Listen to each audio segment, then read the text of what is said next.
அன்புடைமை. இக்கதையை எழுதி அசைவூக்கம் செய்தவர் முனைவர் சு. ஜோசப் அருள் ஜெயராஜ். இக்காணொளியை பார்க்கும் பார்வையாளர்கள் அனைவரும் இதை சப்ஸ்கிரைப் செய்து விரும்பி தங்கள் நண்பர்கள் மற்றும் குடும்பத்தினருடன் பகிர்ந்து கொள்ளுமாறு நான் கேட்டுக்கொள்கிறேன். சிவாவிற்கு ஏறக்குறைய 23 வயது இருக்கும். அவனது குடும்பம் ஒரு நடுத்தர வர்க்க குடும்பம். சிவாவிற்கு மிகவும் நெருக்கமான ஒரு தோழி இருந்தாள். அவள்தான் பவித்ரா. கடந்த 10 ஆண்டுகளாக அவர்கள் இருவரும் மிகச்சிறந்த நண்பர்களாக திகழ்ந்து வந்தனர். சிவாவிற்கு தாய் இல்லை. ஒருமுறை சிவாவிற்கு பயங்கர காய்ச்சல் ஏற்பட்டது. அன்று பவித்ரா அவனை தன் காரில் ஏற்றிக்கொண்டு மருத்துவமனைக்கு அழைத்துச் சென்றாள்.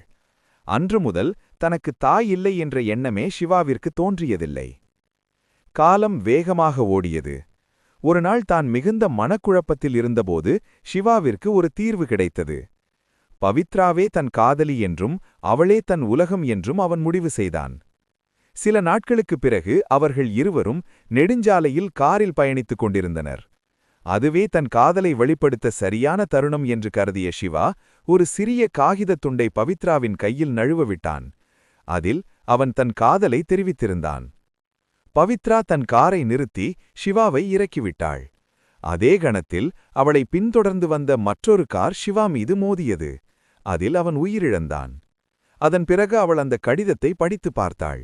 அதில், "நீ என்னை விட்டு விலகிச் செல்லும் அந்த நொடியிலேயே என் உயிரும் முடிந்துவிடும்" என்று எழுதப்பட்டிருந்தது. இயல் அறத்துப்பால். அதிகாரம் அன்புடைமை.